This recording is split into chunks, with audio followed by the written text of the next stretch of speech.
Hi guys, today what I want to do is a video on how to change the oil on a Mercedes G63. Now there haven't been a lot of videos about it on YouTube. I thought it'd be kind of helpful for you guys, and I'm kind of going to go step by step on what you guys need to do.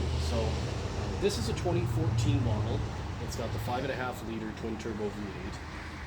So yeah, let's get started. I've already drained the oil, so we'd save a little bit of time because I don't think you want to see me drain 9 quarts of oil out of this thing. So I'm going to go ahead and show you guys what's going on underneath, where the drain plug is, and then we'll move to the filter.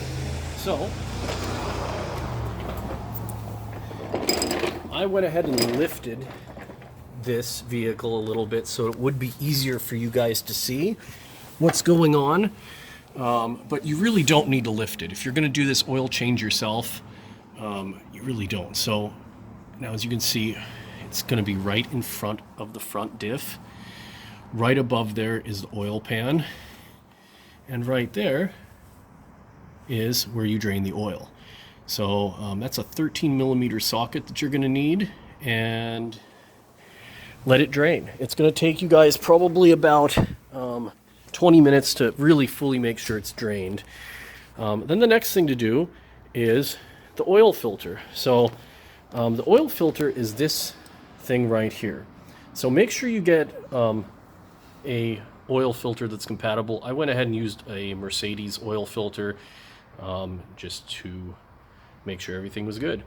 So next thing we're going to do is actually take that out. Is a 1 1/16. It's a pretty large wrench that you'll need for this. All you need to do is turn it like so. Now some people have talked about removing the air intake and all that to make it a little bit easier and more room. You really don't need to do that, in my opinion. As you can see, it takes a few good healthy turns to take out. And this is my first time doing an oil change on here, so I'm not exactly sure what to expect on this. I'm going to set this wrench down. And yeah, it should just pop right out. So here it is. Ta-da! So there is your oil filter. So this one's obviously pretty dirty. So we're going to go ahead and pop it out just like that. It just clips right in. So you can see those pops just pop right in. Now the other thing you want to worry about is this little O-ring here. Mercedes provides a new one, so we're going to go ahead and replace that as well. Okay, so to get this O-ring off, you really want one of these little pick tools, probably the easiest thing. That way you can get really right underneath it and just pop it out just like so. I tend to be pretty meticulous on stuff, so I like to clean things up, just get it all kind of nice and ready for the new O-ring, which we've got right here. That one just pops on just like that. Super easy, no problem whatsoever. Make sure everything's good. Then we take the filter and simply snap it into place. Make sure you hear that snap, and it's okay for it to twist like that. And that's really about it. I'm just going to do a quick examination here, make sure everything's good, clean up any little oil that might be down there. It looks really good actually, and that's really it. We're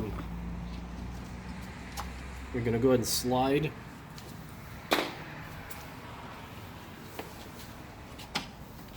the oil filter back in. You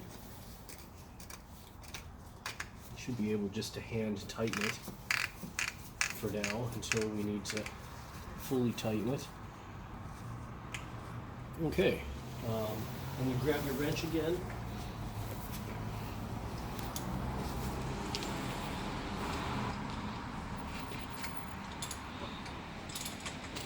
And there's no need to over tighten it. I'm sure there's like a Mercedes spec on how many.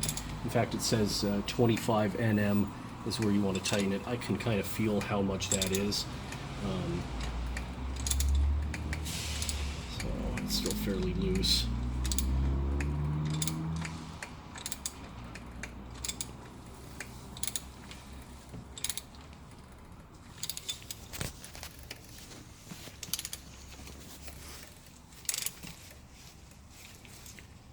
Okay, that is pretty tight.